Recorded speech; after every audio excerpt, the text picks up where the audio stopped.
Bwana ni mwema na siku zote.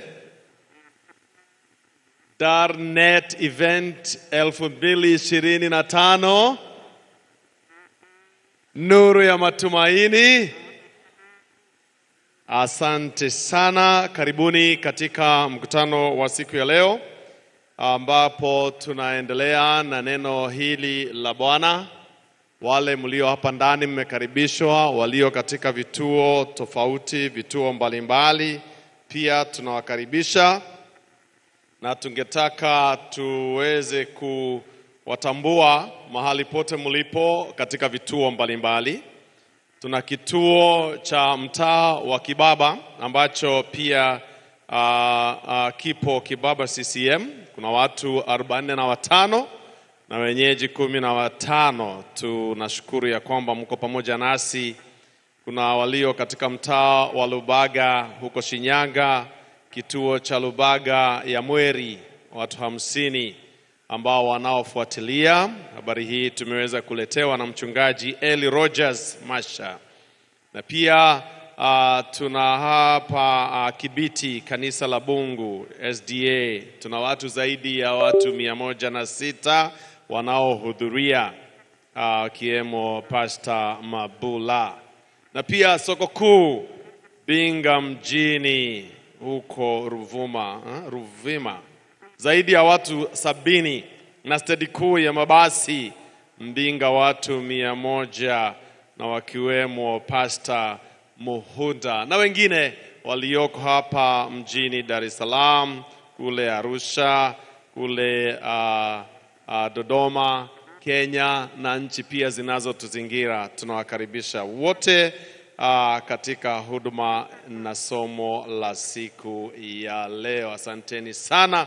Tunaamini ya kwamba Bwana ameandaa siku ya leo na ili tukabarikiwe pamoja. Kama ilivyo desturi yetu, tunaanza na swali la Biblia. Swali la Biblia, ama swali tu ni kuangalia vile tunavyojua Biblia, lakini najua mko sawa. Ya leo ndio rahisi kabisa. Tunaanza na kanisa gani leo? La Wokovu ama kanisa la B? Jana tulianza hapa. Haya basi, munisaidie na nyinyi mjue ndio mnawakilisha wale wote wa kwa vituo mbalimbali. Ni nani? Wacha tujibu wote pamoja. Wacha tujibu wote pamoja. Na niligundua kitu jana ya kwamba wengi wetu ni waoga. Ni waoga hata kuinua mkono peke yake. Kuinua mkono unauoga, usifeli. Unaogopa tu. Na tunasoma kitabu cha Danieli. Na huwezi ukasoma kitabu cha Danieli kama wewe sio shujaa. Kwa hivyo tuanze na hii majibu, uone ukiwa na ushujaa. Kama unasikia wewe ni muoga, hiyo uoga pia kuna uwezekano usiende mbinguni. Kwa sababu nilipokuwa nasoma kitabu cha Ufunuo, Yesu anasema waoga hawataenda. Kwa hivyo kama wewe unajua ni muoga, mambo ya mbingu naona kama utayaonea kwa mbali sana. Na tungependa uende mbinguni. Kwa hivyo uoga, fukuza uoga. Bwana asifiwe sana. Sasa basi, mnijibu wote. Ni nani aliyeandika kitabu cha Mwanzo? Sasa. Hiyo sio swali. Swali nitawaambia swali itakuja wapi. Kwa hivyo mmeniambia ni Musa. Sawa. Tunakubaliana. Nani aliyeandika kitabu cha Kutoka, Exodus? Sasa. Ni nani aliyeandika kitabu cha Hesabu, Numbers? Endelea tu vile tunaendelea, endelea kuweka sauti sawa. Ni nani aliyeandika kitabu cha Mambo ya Walawi? Good. Ni nani aliyeandika kitabu cha Kumbukumbu la Torati? Sasa. Ni nani aliyeandika kitabu cha Kumbukumbu la Torati sura ya 1 hadi sura ya 20? Nani aliyeandika kitabu cha Kumbukumbu la Torati sura ya 1 hadi sura ya 30? Bwana wabariki wale mnaendelea kuwa waaminifu kwa kujibu. Bwana wahurumie wale ambao mlituacha na mkanyamaza. Sasa jibu, sasa swali ni hili sasa. Basi swali la leo ni hili. So shout your answer. Ni nani aliyeandika Kumbukumbu la Torati sura ya 34? Nasikia Musa, kuna mwingine? Haya basi. Nani yako na jibu tofauti? Mara ya mwisho, hebu nione na wangapi wanasema hapana, Musa hakuandika sura ya 34. Unasema chapter 34. By the way, Deuteronomy ni from chapter 1 to chapter 34, si ndio? Kwa hivyo kama uko hapa na unasema Musa hakuandika chapter 34, aliandika zingine zote lakini 34 hakuandika, inua mkono. 1 2 3 4. Wale wanasema Musa aliandika kitabu yote ya Kumbukumbu la Torati.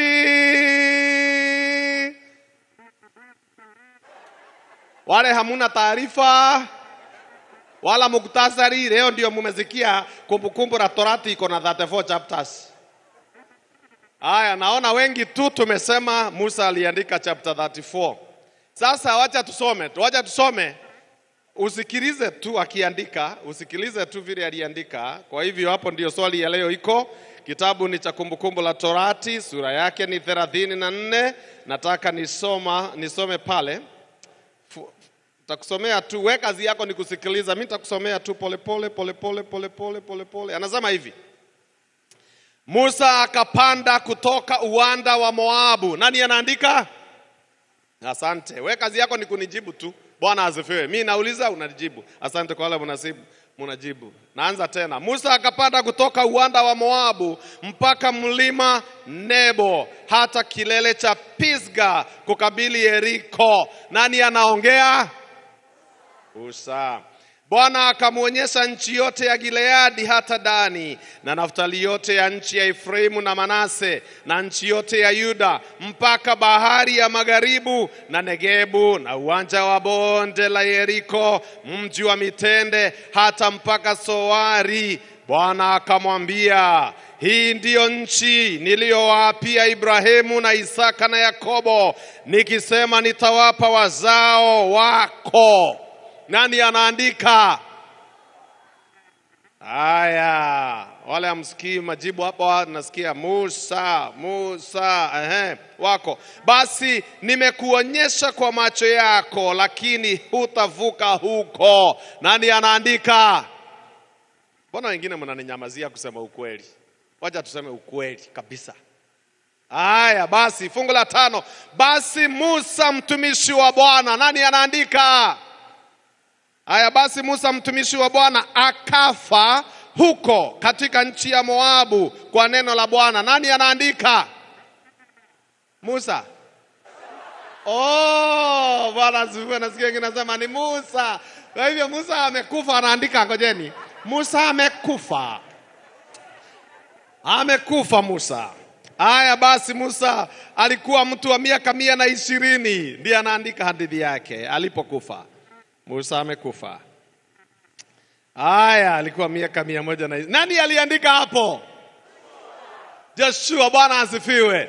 Haya, sasa tuko pamoja. Kwa hivyo hata ingawa tunasema ni Musa aliandika kitabu kile chote, kuna sehemu ambayo haikuwa inastahili kuwa katika kitabu cha Kumbukumbu la Torati. Hapo ndio ingekuwa sura ya kwanza ya kitabu cha Joshua. Bwana asifiwe. Maswali haya tu ni ya kufanya umakiniki katika neno la Bwana. Siku ya leo tunaingia bado katika mji mkuu wa Babeloni. Jana tuliweza kumuona Mungu akiingia katika mawazo ya Nebukadnezaru, akampatia ndoto na akamfanya asahau. It's God who made him to forget. Kwa hivyo Mungu akatoa kumbukumbu na huyu Nebukadnezaru akasahau, na lazima angewaita wale watu wa kutafsiri. Akaita wanajimu, wasihiri, wakalidayo, wale waliokuwa na hekima wa Babuloni. Na kama vile nilivyokuelezea, kitabu cha Danieli kimeandikwa kinaanza na kumsahau Mungu. Sura yote inaanza na kumsahau Mungu. Mungu anakaa kama ameshindwa. Kwa hivyo wanakumbuka wanajimu na wasihiri wamemsahau, lakini hapa katikati Mungu anaingilia kati and he rearranges the tables. Mungu anapangua meza. Mungu anapangua, yani anaharibu mchezo. Mungu anaingilia hapo, anaharibu mchezo kabisa ili aibuke kuwa mshindi. Mwisho ukianza kitabu cha Danieli sura yote unaanza pale mwanzo, either Mungu ameshindwa kama vile sura ya kwanza au amesahaulika kama vile sura ya pili ambao tuna wanajimu na wasihiri lakini huko katikati unaona mchezo unaanza kubadilika sasa. Hata ingawa ni Mungu alichezwa, sasa ndiye anaanza kuwacheza. Naona katika sura ya kwanza Danieli anakataa chakula, Mungu anawapatia nguvu, wanakula chakula ya mashambani, siku 10 imetosha. Na kawaida kabisa huwezi ukala siku 10 chakula hata ukibadilisha na ubadilike siku 10. Nafikiri daktari hapo atakubaliana na mimi ya kwamba 10 days, that is 1 week. Ati wewe umeanza kula chakula kutoka siku ya kwanza mpaka siku ya 10 umebadilika. Unasema ya kwamba nilitaka niongeze weight. Mimi weight yangu haitoshi, kwa hivyo nitakula viazi, nitakula vinono vya nchi siku 10. Mabadiliko yamepatikana, inakuwa ngumu. Hata ukienda gym, wale mnataka kujenga misuli, unasema ya kwamba siku 10 ndio nimejipatia. Naenda unainua machuma, alafu siku 10 unakuja unatuelezea niko sawa sasa, mimi ndio Goliathi wa Magomeni wapi? Siku 10. Lakini katika kitabu cha Danieli siku 10 ziliwatosha. Kwa nini? Kwa sababu Mungu aliingilia kati. He was rearranging the tables. Rearrange the tables. So ukisoma kitabu cha Danieli ukianza, Mungu anakaa kama anashindwa, katikati anabadilisha mchezo, anabadilisha the game. He rearranges everything. Mungu anakuja anaanza kurearrange kwa sababu anataka pale mwisho aibuke mshindi na itangazwe Mungu 1 na Babylon 0. Kwa hivyo hapo akaweza. Jana akasahaulika, wanajimu wamekuja wameshindwa, Danieli amekuja na Mungu tena akaibuka mshindi pale mwisho wa sura ya pili. Ikawa ni Mungu 2 scores. Babylon bado mko katika neli. Leo tunapoangalia tunaingia katika sura ya 3. Tunaingia katika sura ya 3 ya kitabu hiki cha Danieli. Na ningeomba uweze kusoma pamoja nami katika sura ile ya 3 ya kitabu cha Danieli. Kina maneno. Hii sura ina maneno, kwa hivyo nifuate tu kinaga ubaga. Kama kuna kitu kama hiyo, nilisikia mtu mwingine aliitumia hapo nje, hiyo nikakopa, nikasema nitaitumia. Iko sawa? Hiyo imetumika sawa sawa, kinaga ubaga. Basi, haya kwa kinaga ubaga tuweze kuangalia na tuone vile anavyosema katika kitabu cha Danieli sura yake ya 3.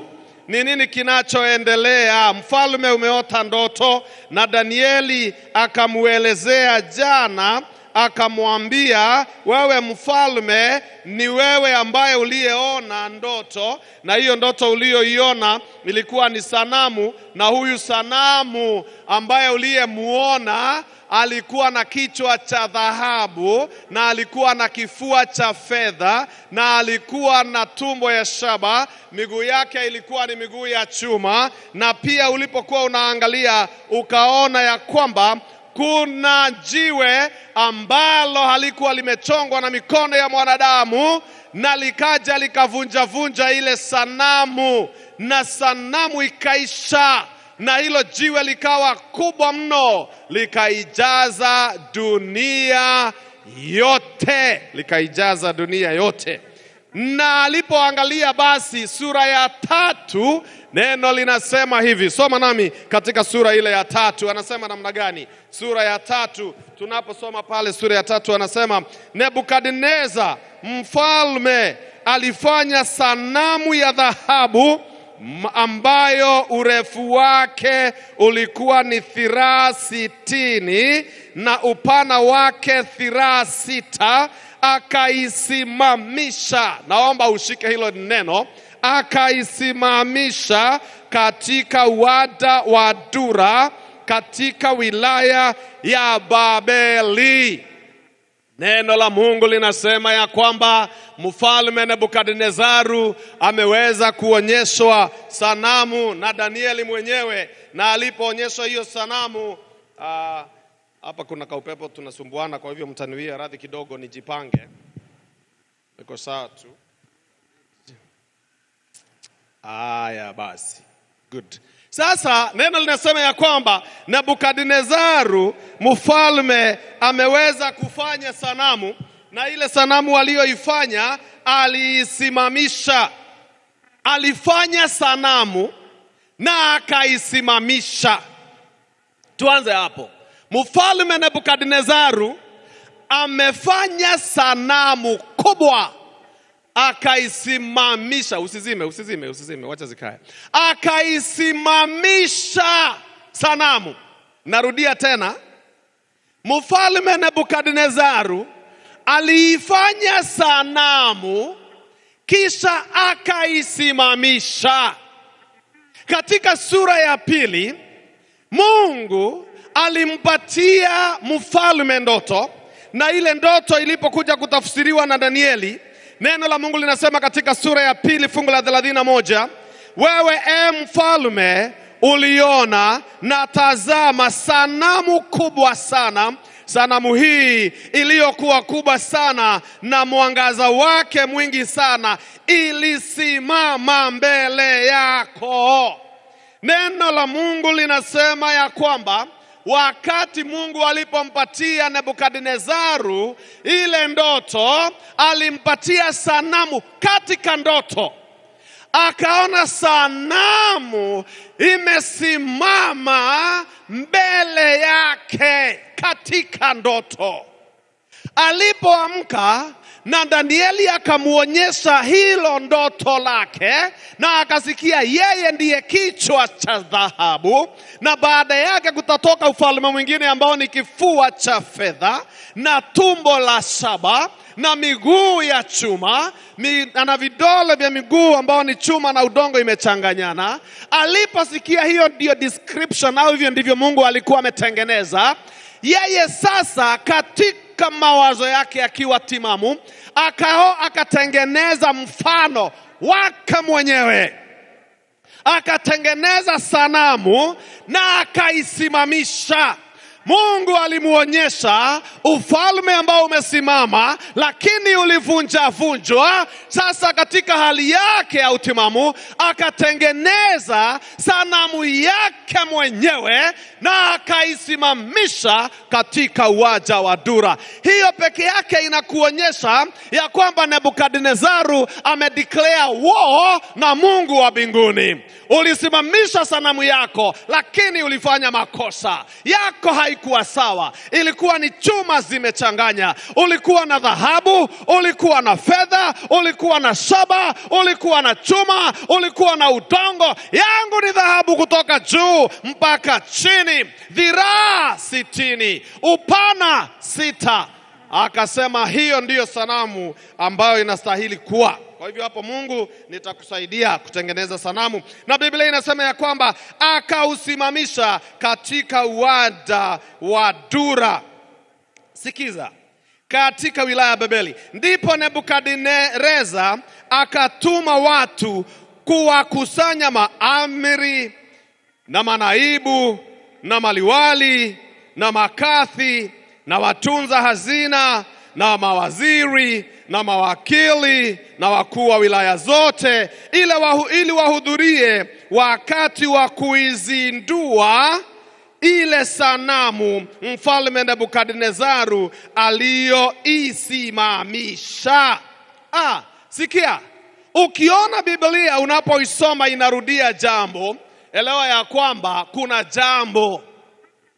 Kwa hivyo Biblia inasema ya kwamba huyu mfalme akawaagiza viongozi wa nchi, maamiri, manaibu, maliwali, makathi, watunza hazina na mawaziri na mawakili na wakuu wa wilaya zote ili wahudhurie wakati wa kuizindua ile sanamu ambayo mfalme Nebukadneza aliisimamisha. Kwa hiyo fungu la kwanza limetumia jina kuisimamisha hiyo sanamu, na fungu la pili pia imerudia aliyoisimamisha. Fungu la tatu ndipo maamiri na manaibu na maliwali na makathi na watunza hazina na mawaziri na mawakili na wakuu wa wilaya zote wakakusanyika ili kuizindua ile sanamu mfalme Nebukadnezaru aliyoisimamisha. Hapa kuna maneno hapa.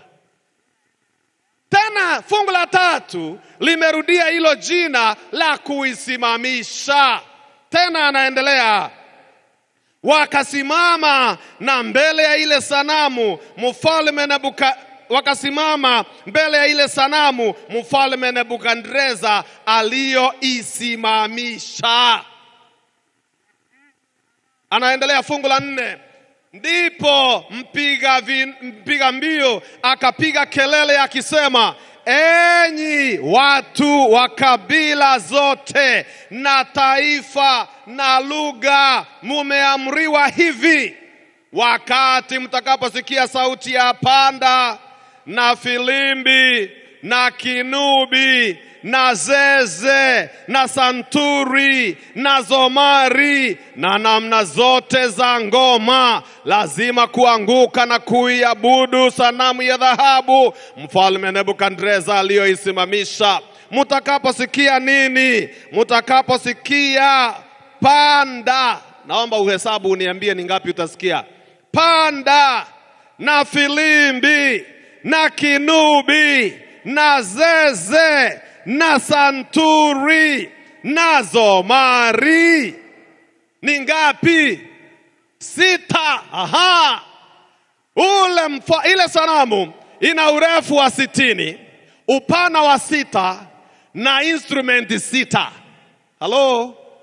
60, 6, 6. Is that ringing a bell? 60, 6, 6. 6, 6, 6. If you know, you know. Kwa sasa elewa ya kwamba kuna 60 juu, kuna 6 urefu, upana, na kuna aina za ngoma, aina 6.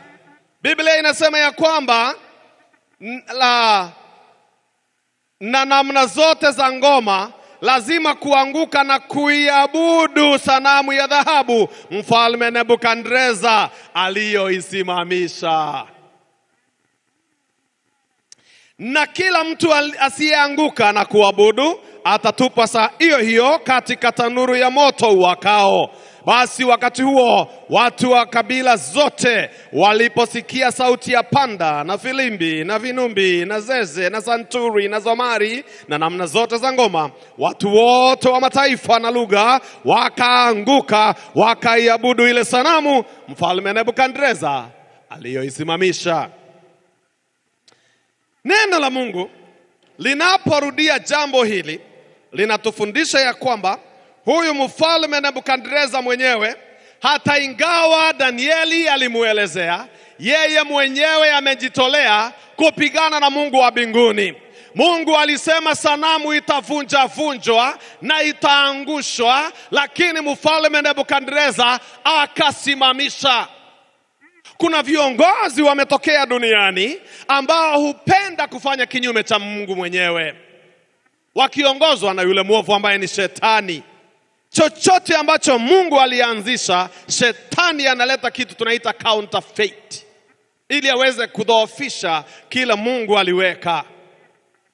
Nimrod mwenyewe alikuwa ni mtu ambaye alikuwa wa kwanza kujenga nyumba ya orofa inaitwa skyscraper, na yeye mwenyewe alijenga ile inaitwa the Tower of Babel, na alikuwa na lengo moja ya kwamba watu wasitapakae lakini waingie ndani, kwa sababu kuna mvua ilinyesha na alisikia hizo habari.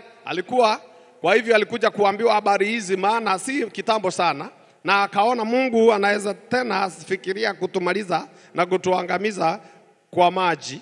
Kwa hivyo vile tutafanya, tujenge mnara ufike mbinguni. Kama atafikiria siku nyingine kutuangamiza kwa maji, tuingie sote, twende tukutane naye mbinguni. Atashangaa kituona mbinguni, aangamize dunia, sisi tumeingia kwa mnara. Kinyume cha mapenzi ya Mungu. Kwani mapenzi ya Mungu yalikuwa ni gani? Mapenzi ya Mungu yalikuwa ya kwamba zaeni mukaongezeke, muijaze nchi na muitiishe.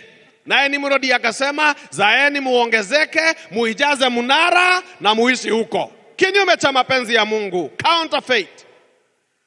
Sasa naye Nebukadnezaru, kabla ya Nebukadnezaru, wakati walipojenga na walipoenda fanya hivyo, neno la Mungu linasema, Mungu akasema, twende tukaone ile kazi wanadamu wanafanya pale duniani. Na alipokuja aliwachanganya. Tutakuja kuiona huo mnara wa Babeli. Lakini akawachanganya kawachanganya lugha. Wakawa na lugha tofauti, hawaelewani. Mchanganyiko maalum ambao ni Babeli au Babylon, mchafuko. Sasa naye Nebukadnezaru, Mungu mwenyewe ndiye alikuwa mwanzilishi wa ndoto sanamu hii.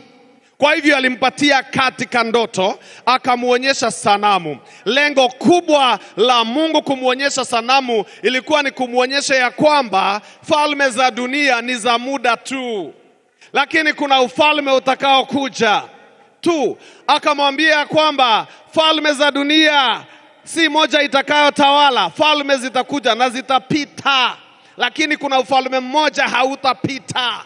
Lakini Nebukadnezaru akaonyesha Mungu ya kwamba hapana, ufalme ambao utatawala ni ufalme wangu na utaweza kuwako. Unajua huyu mzee anasumbua Mungu. Nebukadnezaru anajifanya yeye ni mjeuri, na Mungu ataonana na Mungu tu. Mungu ndiye aliyempatia mkono wa ushindi amchukue Jehoyakimu. Lakini sasa yeye mwenyewe ameanza kukiuka Mungu. Ni juzi tu Danieli alikuwa katika ikulu na akakuelezea Mungu huyu wa mbinguni. Ni juzi tu, lakini umesahau na unajifanya umesahau. Unajifanya tu haukumbuki. Una pretend hukumbuki kitu. Kama vile nilivyokuelezea jana, kuna watu tu ambao utaona wanajifanya hawakukumbuki na wanakukumbuka kabisa. Unajaribu kuambia, si mimi ni ile mhubiri nilikuwa na hubiri Darnet. Sikumbuki bana. Jana nazo siku hizi sijui ni vyakula vile tunakula hivi, vyakula vinafanya tusahau. Kusahau chakula gani na umeikula hii chakula tangia mwanzo. Sasa umenisahau tu jamani. Mimi sikumbuki. Lakini usijali. Nashukuru tumekutana leo. Siku nyingine nitakukumbuka tu. Na ni kujifanya kabisa, hata macho yako na mdomo zinaenda tofauti. Inaonekana huyu unajifanya. Nebukadnezaru akajifanya hakumbuki ya kwamba Mungu alisema mfalme, sikia, dhahabu, fedha, shaba, chuma, udongo. Akasema la hasha, tengeneza dhahabu kutoka chini mpaka juu, yote dhahabu. Tena weka katika uwanja wa Dura. Tena ita viongozi wa serikali. I want to make a public declaration. I want to make a statement ya kwamba hakuna Mungu mwingine wa kuabudiwa katika serikali hii. Ni Mungu wa Nebukadnezaru na sanamu ambao nimeweka. Leta viongozi ili wakirudi nyumbani baada ya kuzindua huyu sanamu, wakirudi nyumbani waende wakatangaze katika wilaya zao, katika mitaa yao, wakitangaza kuhusu huyu Mungu wa pekee, Mungu wa Nebukadnezaru. Miongoni mwa wale ambao walikuwa pale, neno la Mungu linasema hivi katika kitabu cha Danieli 3.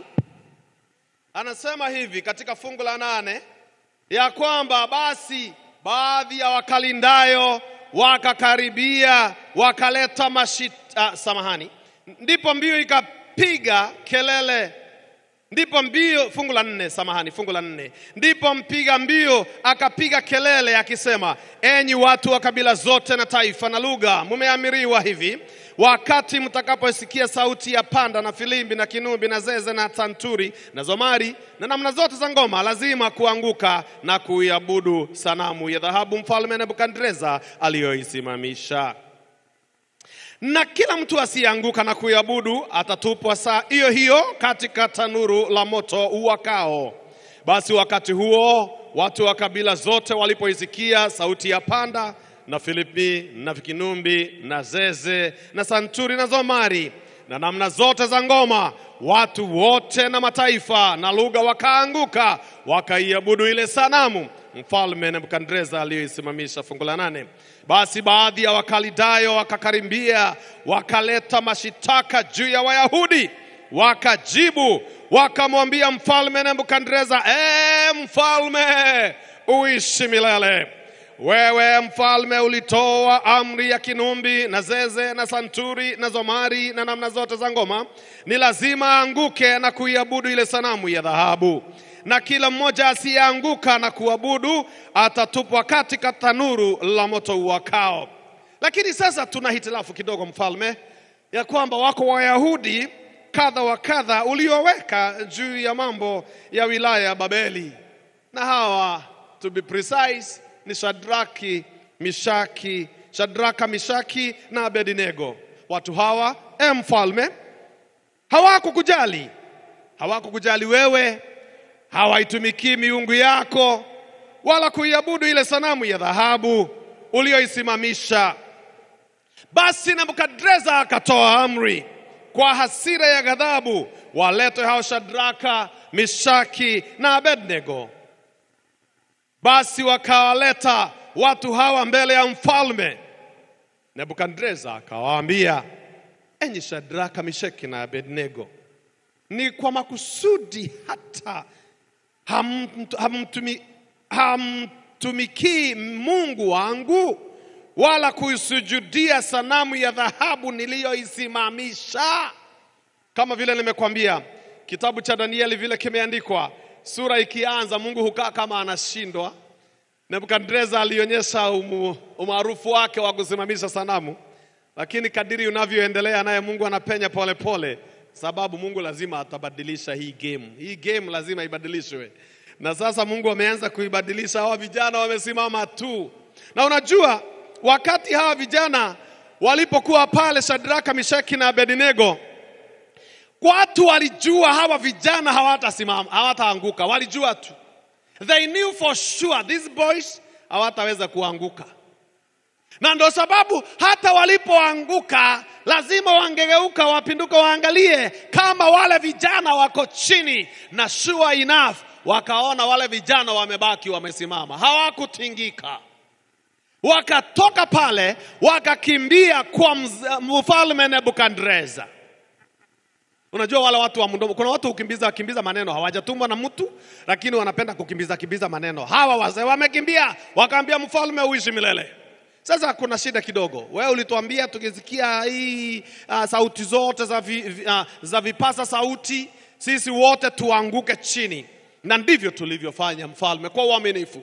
Lakini kuna watu kadhaa hapa ambao uliwaweza kuwaweka kwa maeneo mbalimbali, na wao pale uwanjani wameweza kutuaibisha, na wamekataa kusujudu, wamekataa kuanguka, wamekataa. Nao ni Shadraka, Mishaki na Abednego. Kumbe hii inaonyesha wivu ambao walipata wakati hawa vijana walipewa kazi. Na kwa hivyo wamekuwa wakitafuta ni kwa jinsi gani watawaleta chini, na nafasi imepatikana. Little did they know that it was God of heaven who was rearranging the tables. Mungu ameingilia kati na ndiye anaanza kubadilisha mchezo. Mfalme aliwaita hawa viongozi wa serikali ili waje wazidue sanamu, ili wakirudi nyumbani wakatangaze kila mahali kuhusu huyu Mungu, lakini Mungu hataruhusu. Na ndio sasa basi kupitia hawa vijana wamekataa. Mungu atanena tu. Usiniulize Danieli alikuwa wapi, sababu hata mimi sijui. Lakini inawezekana Danieli alikuwa ni minister wa mambo ya nchi za kigeni, foreign affairs. Labda alikuwa tu amesafiri tu kikazi, hakuwa, kwa sababu Danieli hawezi akawa hapa na anguke chini. Hiyo haiwezekani, Belteshazzar. Kwa hivyo hakuwa karibu. Hiki kitu kimefanyika wakati hayuko katika nchi. Au labda alikuwa nyumbani tu anaomba. Unajua naye Danieli alikuwa ni mtu wa kuomba. Sasa sielewi. Lakini hawa vijana watatu, Shadraka, Mishaki na Abednego, sio lazima Danieli yawe ili tusianguke. Sisi ndani yetu tushaamua hatutakula chakula hii ya mfalme, na pia sanamu yake hatutaabudu, na miungu yake hatutaabudu. Haijalishi tuko nchi ya ugeni, we will still stand, na lazima tumtetee Mungu wa mbinguni. Nebukadreza akawaita hawa vijana. Alipowaita hawa vijana akawauliza, ni nini basi kumefanyika? Mbona hamtumiki miungu yangu? Is it true kila nimesikia? Maana maneno yamenifikia. Unajua kitu moja, na mheshimu huyu Nebukadreza, aliposikia habari za hawa vijana hakukimbilia kufanya uamuzi. Aliwaita awapatie hata wao nafasi, maana wako na haki ya kusikizwa. Ni mara ngapi umesikia jambo la mtu fulani na wewe unafanya uamuzi wako mwenyewe bila kujali? Wewe mwenyewe unaegemea upande moja. Unaegemea tu vile umesikia, kijana fulani, msichana fulani. Hata kwa baraza ya kanisa unasikia mshirika fulani jina lake limeletwa na tunaanza kuizungumzia, tutoe kwa ushirika kwa sababu tumeambiwa, kwa sababu imesemekana. Tunafaa kuita haya mtu mwenyewe tusikie ni kweli. Maana umesikia mama amesema yule msichana yule kiongozi wa vijana ni kama ni mjamzito. Nini nilifanya ufikirie ni mjamzito? Tumbo yake naona iko kubwa kidogo. Alafu sisi tunaamua kutoa ushirika. Kumbe tungemuita huyu msichana, angetuelezea. Na unamuita ni nini? Tunasikia inaenda hivi, anasema hapana mimi si mjamzito. Ni nini? Siku ile aliniangalia, nilikuwa nimekula maharagwe tumbo ikafura. Ni tumbo tu ilifura, hata nilienda hospitali. Na wewe umekimbiza wazee wameingia katika shida ya kuvuta mtu na ni tumbo ilifura kwa sababu alichanganya maharagwe na mihogo. Ni vizuri fanya kama Nebukadnezaru. Nebukadnezaru mwenyewe aliita, alisema Johnny, waleta hapa vijana, wacheni kuniletea maneno. I want to hear from the horse's mouth. Akawauliza, ni kweli hayo maneno yamefika kwangu? Is it true? Neno la Mungu linasema ya kwamba ndipo Shadraki, fungu la 19 mfalme anazidi, basi sasa 18, kama mkiwa tayari wakati mtakaposikia sauti ya panda, filimbi na vingine, basi muanguke na msujudu sanamu niliyoisimamisha. Bali msipoisujudia mutatupwa saa hiyo hiyo katika tanuru iwakao moto. Naye ni nani? Mungu yule atakaye waokoa ninyi na mikono yangu. Nitawaachilia, nimesikia, lakini nawaacha tena murudi. Hii kitu itarudiwa kwa sababu mlifanya makosa. Bwana ni mwema. Hata wewe ukiwa mtu wa Mungu, wacha dunia irudie mambo mengine maana ulikataa. Wacha warudie mtihani maana ulikataa. Wacha warudie uchaguzi maana ulikataa. Wacha kirudiwe. Huyu mwenyewe Shadrach, huyu mwenyewe Mishaki na huyu Abednego hawakuwa wamesema, hawakuwa wamenena, hawakuwa na kauli moja, lakini kila mmoja alisema moyoni mwake. Na wakati walipoitwa na mfalme, akawaambia, sasa yawezekana hamukuelewa maana nyinyi ni wageni. Yawezekana lugha iliwapita kiasi. Sasa I'm giving you a second chance. Na wapatia nafasi ya pili. Murudi pale. Wale watapiga tena hizo filimbi na zeze na vinumbi vitapigwa. Mukisikia vimelia, hata kama hamtaanguka chini kabisa, muiname tu ili msijilete shida. Kwa sababu kama hamtaanguka na kusujudu, nitaamuru mchomwe leo. Mtachomwa. Mimi hapana cheza na mimi. Mimi Mungu niko nayo si mchezo, na sijui ni Mungu gani atakaye waokoa na mkono wangu. Who is that God that will save you from my hands? Ni nani? Nani kama mimi Nebukadnezaru? Nani? Najua Nebukadnezaru. Hii swali aliuliza Danieli. Alimuuliza, are you able to tell me of the dream? Una uwezo, maana vile umekuja na hii moto naona nawe ni kijana tu shupavu hapa unakuja are you able? Danieli akasema, the Wakaldayo are not able. Wasihiri hawawezi, hata mimi siwezi. Lakini kuna Mungu mbinguni. Hawa vijana wameulizwa, ni Mungu gani? Hey. Neno linasema hivi. Neno linaendelea kusema, Shadraka wakajibu. Fungu la 19. Ndipo Shadraka na Misheki na Abednego wakajibu. Wakamwambia mfalme, Nebukadneza, hamna haja kukujibu katika neno hili. We don't have to argue about this issue. Hili si jambo letu tuweze kujibiana na wewe mfalme. Kama ni hivyo, kama umeamua kutumaliza, kama umeamua kutuchoma, ni sawa tu. Kama ni hivyo, Mungu wetu tunayemtumikia aweza kutuokoa na tanuru lile lilawakao moto. Naye atatuokoa na mkono wako, mfalme. Bwana asifiwe. Vijana wana imani kweli na Mungu wao. Na wanaangalia mfalme, wanamhurumia. Wanasema, wewe inaonekana hujasikia, haujui, Una gabble na nani? Haujui ni nani huyu unayecheza naye. Hauna taarifa. Vile uliona alikubali kutekwa nyara na ukaja ukampeleka mpaka Babyloni, ukafikiri ni muoga, or he's a weak God. You are mistaken. Don't confuse meekness and weakness. Do not confuse meekness and weakness. Kuona nimetulia tu, usije ukafikiria ati mimi sina nguvu, ati mimi ni muoga. Usione simba amenyeshewa ukadhani ni paka. Huyu si paka. Usione hata hapa kanisani kina mama, msione hawa wazee wametulia. Unamchokoza mpaka nyumbani, karibu uingize kidole kwa macho yao. Ni Yesu tu ametulia. Makucha hayajaenda, makucha iko imekaa tu ndani kwa sababu ya Yesu. Unamwambia vile unataka kusema, anasema it's okay mama, it's okay my dear.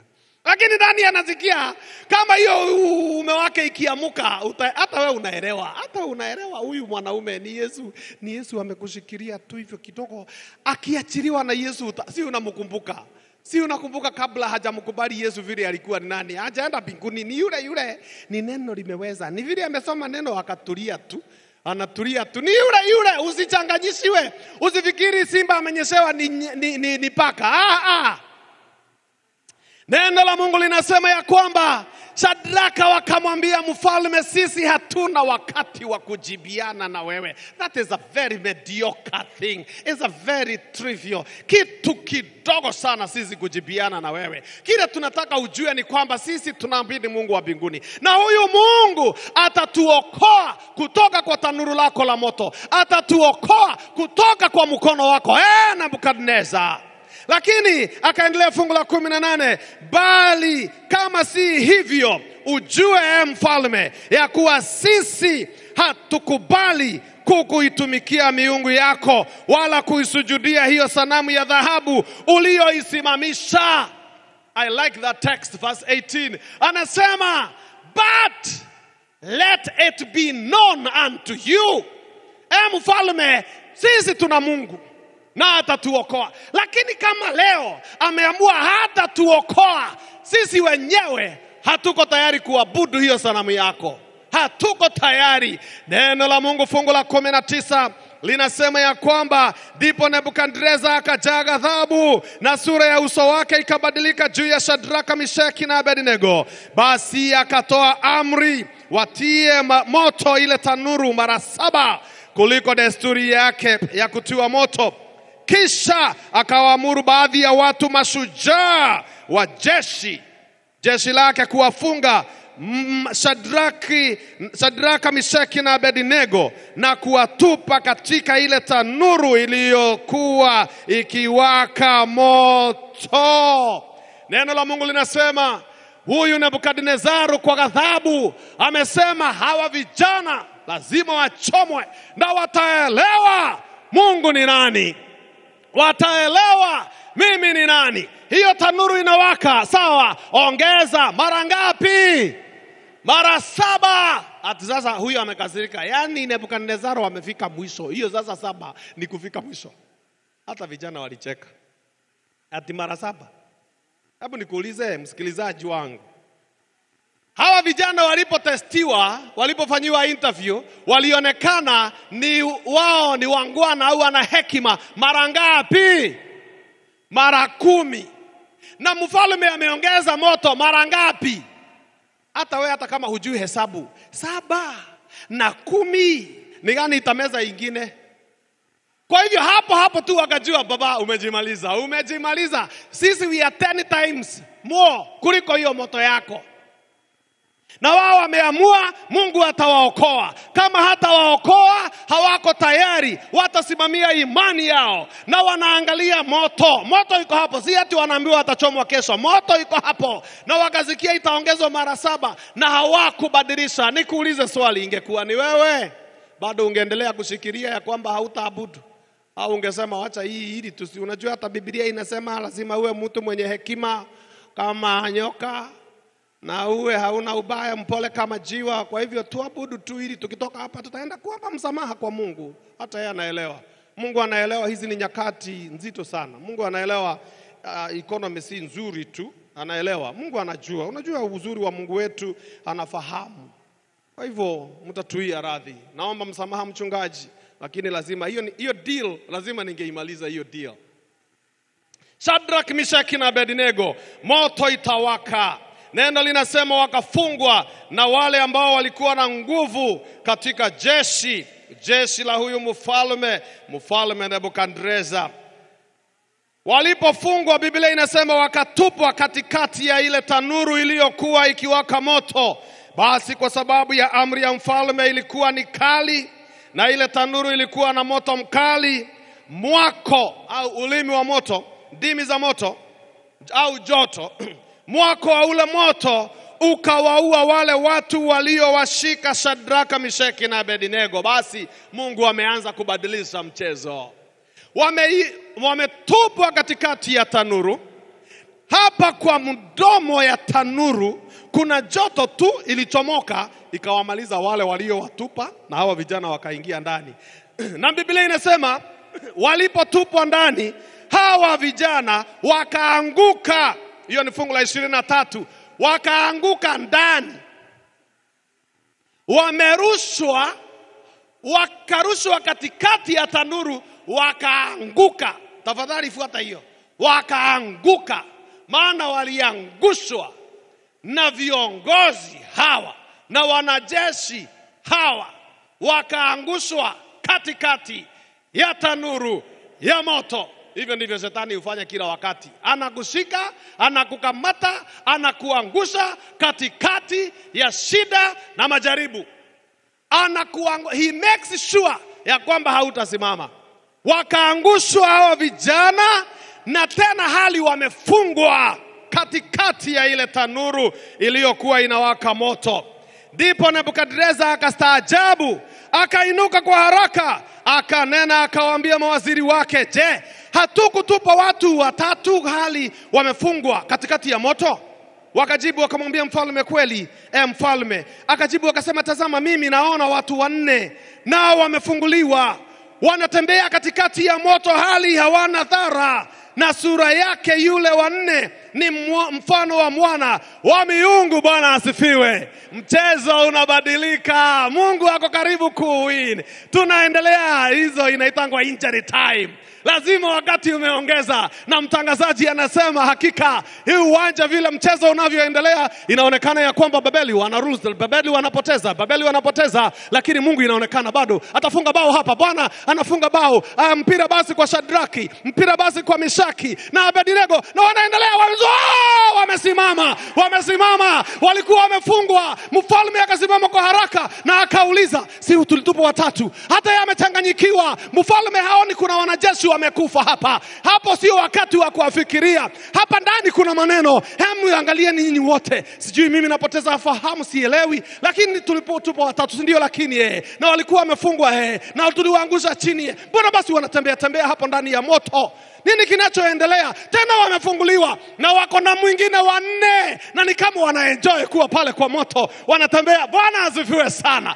Unajua wakati Nebukadnezaru alipokaa chini na kupanga kuangamiza watumishi wa Mungu, naye Mungu wa mbinguni akaita baraza la dharura.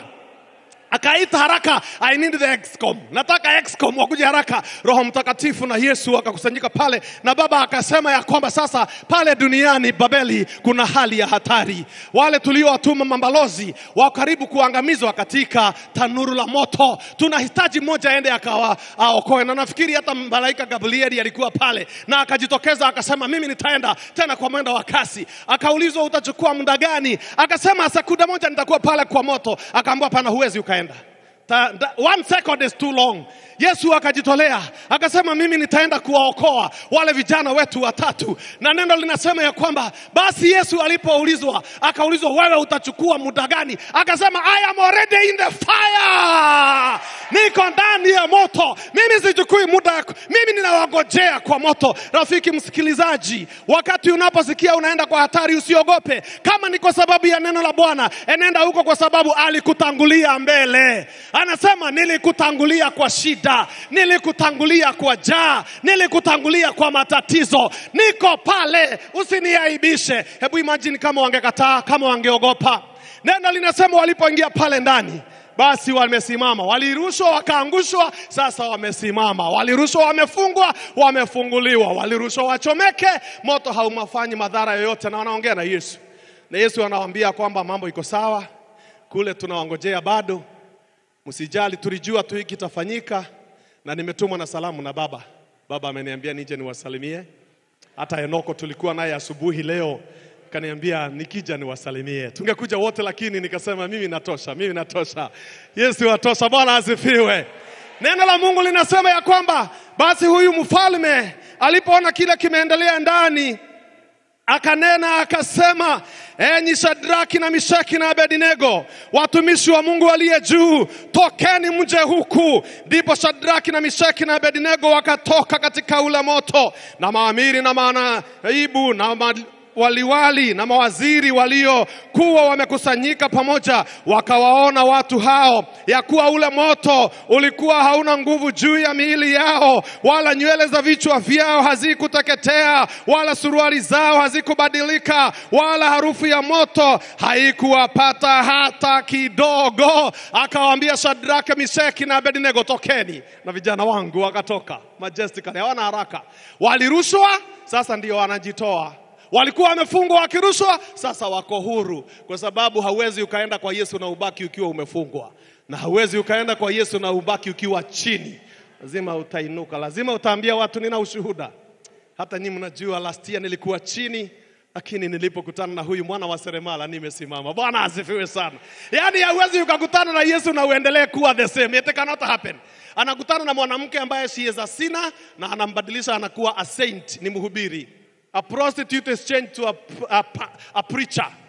Ukikutana na Yesu kama uko juu ya mti anakuambia shuka haraka baba, shuka haraka. Shuka saa hizi kwa sababu leo nitakuwa mgeni wako. Bwana asifiwe sana. Yesu anasema ya kwamba akija kwako, akikupata na machozi atakupanguza machozi. Hawa vijana wakatoka watatu. Hebu niwaulize, Nebukadneza alipoangalia ndani, aliona watu wangapi? Alipowaita, aliita watu wangapi? Mbona hakuita wanne? Mbona aliacha huyu wanne? Nebukadnezaro sio mjinga. Nebukadnezaro alifanya hesabu kali sana, akasema kama ni mimi niliwasha hii moto, na kweli kwa mimi ndio niliongeza mara 7, na hii kitu ni moto kabisa, exceedingly hot. Alafu hawa vijana wako na mtu ya ine, inaweza kuwa ya kwamba huyu ndiye amefanya kuwafungua hawa vijana. Na kuna watu hapa, si kwamba hajui wamekufa, lakini hana shughuli. If he can stop this fire from killing them, ndani. Nikifanya makosa kuita watoke wakiwa waine, huyo waine akitoka hapa si tutamalizwa wote sahi. Kwa hivyo tokeni wale tulirusha watatu, waine akae, yeye ni shughuli zake hatumjui. Maana hata nilipoangalia anakaa kama mwana wa nani? Wa miungu. Ni nani aliambia Nebukadnezaro Mungu ako na mwana? Na alikuwa ameuliza ni Mungu gani? Ni nani atawaokoa na mikono yangu mimi? Hivyo ndivyo shetani hututisha. Usimuogope, shetani alishindwa kitambo, kichwa kilibodwa, ni mkia tu imebaki. Usimuogope. Akikuuliza ni nani? Mwambie there is a God in heaven. Kuna Mungu mbinguni. Na neno linazidi kusema ya kwamba nimekuambia kitabu cha Danieli, hapa katikati Mungu anabadilisha mchezo, kwa sababu lazima Mungu aibuke mshindi. Mimi kila ninampendea Mungu ni kwa sababu hajui kushindwa ni nini. Kwa Mungu vocabulary ya kushindwa ndio sijui, na anapendanga vita. Kwanza mimi Mungu wangu anapendanga vita. Hiyo ndio nampendea. Anapenda vita. Mungu wangu. Anapendanga vita. Na nilimuulizanga siku moja, nikamuuliza, hebu nikuulize, mbona unapendanga hivi vita hivi kila wakati? Unapendanga vita na zilianzanga mbinguni, hapa mbinguni. Mbona unapenda vita? Akaniambia, sikia, kile kinafanya nipende vita ni kwa sababu sijashindwa. Mimi sijashindwa. Mimi vita ninaitaka sana. Hata wewe uone, hata mtoto yake alikuja duniani akakuta watu wamebadilisha kanisa, imekuwa kama ni mahali ya wakora. Alichukua kiboko akasema leo ni mimi vita. Nani? Walitimua wote. Mimi napendanga huyu Mungu vita. Mimi hautanisumbua. Tutakulima na yeye. Kwani Usitusumbue. Hata kanisa usitusumbue sana. Tutakulima wote, Bwana asifiwe sana. Lakini neno linasema hivi, mwisho sasa tumalize. Fungu la 29. Neno linasema ya kwamba basi mimi naweka amri. Huyu ni mfalme Nebukadnezar. Amebadilika kuwa pastor sasa. Ndiye mhubiri mkuu. Amesema mimi basi kama mfalme naweka amri ya kuwa kila kabila ya watu na taifa na lugha na jamaa watakao nena neno lolote lisilopasa juu ya huyu Mungu wa Shadraka, Meshaki na Abednego watakatakatwa vipande vipande na nyumba zao zitafanywa jaa, kwa kuwa hakuna Mungu mwingine awezaye kuokoa namna hii kama Mungu wa Shadraka, Meshaki na Abednego. Goli! Mungu wa mbinguni amefunga bao. Babeloni 0, Mungu wa mbinguni 3. Bwana asifiwe. Lakini kutamatisha, neno linasema kisha mfalme akawakuza Shadraki na Meshaki na Abednego katika wilaya ya Babeli. Wameinuliwa, wamekuwa promoted. Na basi wasikilizaji, tunawatangazia hakika hii timu ya mbinguni, timu ya Shadraka, Meshaki na Abednego wameibuka kuwa washindi, na ndio ambao walikuwa wananing'inia kikombe na wameenda nyumbani na kikombe. Mungu wa mbinguni hajashindwa na hakushindwa. Ako Babuloni na ndiye tunayemwabudu. Hata kama kuna tanuru la moto, Mungu wa mbinguni ameonyesha ya kwamba yeye ndiye moto ulao, na huyo ndiye tunayemwamini. Bwana asifiwe. Ni nini hiki kitakacho kutenganisha na huyu Mungu? Ni kifo, ni mauti? La hasha. Huyu tunamsimamia na tutamtetea. Hata kama ni nini, tutasonga mbele na injili ya Bwana itaenda mbele, kwa sababu ndiyo nuru ya matumaini. Sisi tunajua tunayemwamini, na Nebukadneza hautatutisha, kwa sababu Mungu wetu ndiye hutisha. Bwana asifiwe sana. Sasa si hata nyinyi msimame tuombe sasa. Ni nini ingine mnangojea? Na wale mnakuja hapa, John tuombe. Leo sikwambii nani ninaita, lakini ukisikia unataka kuja hapa mbele, njoo tuombe. Usikie unataka nguvu za pekee, usikie unaombea mtu mgonjwa, usikie wewe una ugonjwa, usikie unataka Yesu Kristo ya Bwana na Mwokozi wa maisha yako. I am giving you this chance. Come over. We want to pray together. We need that fire. Kama unataka kusema kama hawa vijana, tupe moto wa uhai uliowaka zamani, uliowaongoza juu wazee watakatifu. Njoo. Na kama uko hapo kwa kituo, hata wewe simama. Kama uko kwa baa, simama. Kama uko nyumbani, simama. Hebu jitoe wakfu kwa Bwana. Kama uko hapa, njoo, tuna nafasi nyingi kubwa sana hapa. Njoo. Wale walitoshea kwa tanuru la moto na walisimama imara na wakasema hakika huyu ndiye Mungu tuliyemtarajia. Na kama leo ndiyo siku yako ya kwanza, ungetaka kumpokea Yesu Kristo kuwa Bwana na Mwokozi wa maisha yako, njoo tu hapa mbele, hapa kwa mkeka. Lakini wengine tusonge kando, tusonge tafadhali, tu create space kwa wale wako nyuma yako. Kama kuna mtu wako nyuma yako, mtayarishie tu nafasi. Just give us some space.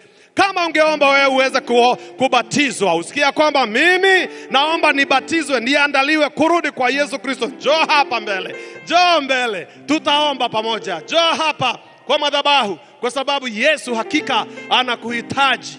Kama unasikia ya kwamba wewe shida yako si ya kusimama huko, yangu hii lazima iende kwa mibari, ilete. Kama unasikia mzigo wangu ni mzito kiasi, njoo tu karibu na madhabahu hapa, tutaomba na wewe.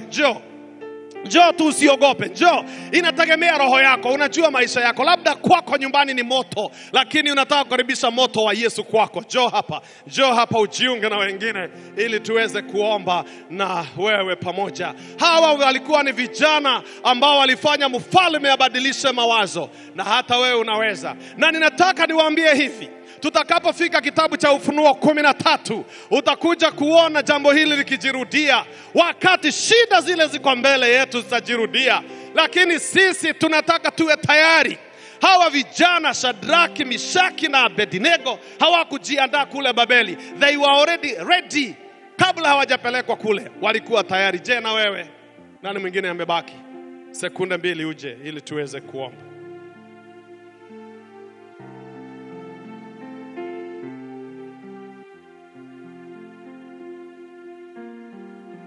Mtakatifu na Mungu wetu uishie mahali pa juu mbinguni, jioni ya leo umetukumbusha ya kwamba hata kama tuko katika nchi ya ugeni, bado unatungoja tu ili tuweze kukuwakilisha na kusimamia imani.